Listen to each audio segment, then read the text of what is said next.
નમસ્કાર મિત્રો, વિસાવદરમાં ચૂંટણીના ભડગામ વાગી ચૂક્યા છે અને આમ આદમી પાર્ટીના ઉમેદવાર એટલે કે ગોપાલ ઇટાલિયા હવે પ્રચાર અને પ્રસારની શરૂઆત પણ કરી દીધી છે। આપણે આની પહેલા જોયું કે ગોપાલ ઇટાલિયા દ્વારા ઘરે ઘરે જઈને ચૂંટણીને લઈને પ્રચાર અને પ્રસાર કરવામાં આવ્યો હતો, પરંતુ હવે ક્યાંક તેમનું એક સૌથી મોટું નિવેદન પણ સામે આવ્યું છે। આજે તેના વિશે વાત કરીશું।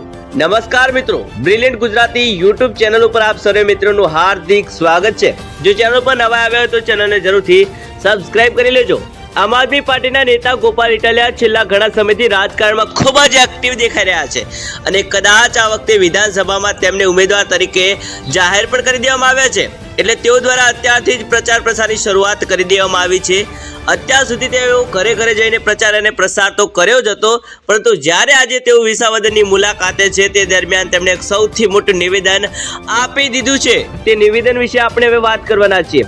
ગોપાલ ઇટાલિયાએ કહ્યું કે મારા જેવા એક નાના એવા ખેડૂત પરિવારમાં જન્મેલા એક ખેડૂતના દીકરાની આટલી મોટી જવાબદારી વિસાવદર, ભેસાણ, જુનાગઢ ગ્રામ્યની જનતાએ અને આમ આદમી પાર્ટીને ગુજરાતના સૌ લોકો એક મોટી જવાબદારી મને સોંપી છે। એ બદલ હું સૌનો ખૂબ ખૂબ આભાર માનું છું। મોટી જવાબદારી એટલા માટે કે આ વિધાનસભામાં કેશુબાપા પટેલ જેવા આગેવાનો, મોરજી બાપા જેવા આગેવાનો અને અનેક એવા આગેવાનો વિધાનસભાથી આ વિસ્તારને નેતૃત્વ આપી ચૂક્યા છે। આવા ધુરંધર આગેવાનોની ધરતી ઉપર મારી જેવા એક નાના એવા ખેડૂતના છોકરાને તક આપવામાં આવે એ બહુ મોટી ભાગ્યની વાત છે। આ વિસ્તારમાં હું ઉમેદવાર તરીકે આમ આદમી પાર્ટી તરફથી ડિક્લેર થયા પછી પહેલી વખત આજે વિસાવદરમાં આવ્યો છું। તો ગોપાલ ઇટાલિયા માંડાવડ માર્કેટિંગ યાર્ડમાં સરદાર પટેલ સાહેબના સ્ટેચ્યુને અને આદરણીય સ્વર્ગસ્થ કેશુબાપાના સ્ટેચ્યુને પુષ્પમાળા પહેરાવી તેમના આશીર્વાદ લઈ અને આજથી જનસંપર્કની શરૂઆત કરી હતી। તેમની સાથે કાર્યકર્તાઓ તરીકે હરેશભાઈ સાવલિયા, હિતેશ વઘાસિયા, રાજુભાઈ મોરખરિયા અને મહેન્દ્રભાઈ ડોમરિયા અનેક આગેવાનો પૂરા ઉત્સાહ અને જોશ જુસ્સા સાથે ભેસાણ, વિસાવદર, જુનાગઢ ગ્રામ્ય પંથકની અંદર ગોપાલભાઈ ઇટાલિયાને આ વિસ્તારના ખેડૂતોને ન્યાય મળે, તક મળે એ માટે લડી રહ્યા છે। એ પ્રકારની વાત કરી તો વિશેષમાં તેમણે કહ્યું કે ગુજરાતમાં, આખા ગુજરાતની અંદર વિસાવદર, ભેસાણ અને જુનાગઢ ગ્રામ્યની જનતાએ હંમેશા ઇતિહાસ સર્જ્યો કે અહીંયા ઇતિહાસ જ હોય હંમેશા। એક નાના એવા ખેડા પરિવારમાંથી આવતા કેશુબાપાને આ પંથક મુખ્યમંત્રી બનાવી દે છે અને મુખ્યમંત્રી બનાવ્યા પછી કેશુબાપા સાથે અન્યાય કરનાર ભાજપને આ જ પંથક ક્યારેય જીતવા નથી દીધું।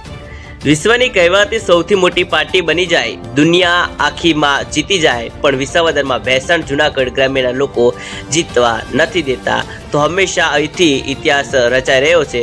ત્યારે મને પૂરી એવી આશા છે, મને પૂરો એવો વિશ્વાસ છે કે ફરી એક વખત ઇતિહાસ આજ વિસાવદર, ભેસાણ, જુનાગઢ ગ્રામ્યની થી રચાશે।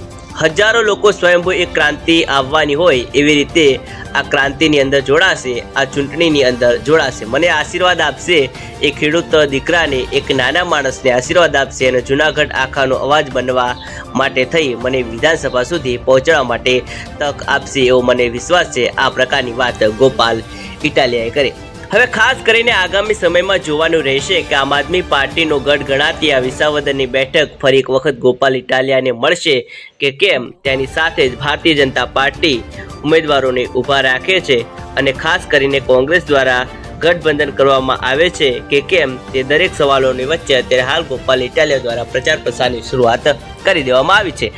એટલે ખરેખર અત્યારથી આમ આદમી પાર્ટીના નેતાઓ દ્વારા જે નામ બહાર પાડી દેવામાં આવ્યું છે એના કારણે ભાજપમાં કોઈ તર્ક વિતર્ક સર્જાશે અને ભારતીય જનતા પાર્ટી પણ પોતાનો ઉમેદવાર પહેલેથી જ જાહેર કરી દેશે, કેમ કે તે પણ એક સવાલ છે। અને શું આ વખતે ગોપાલ ઇટાલિયા ભાજપ ઉપર ભારે પડશે કેમ, તે પણ એક સૌથી મોટો સવાલ અહીંયા ઊભો થાય છે।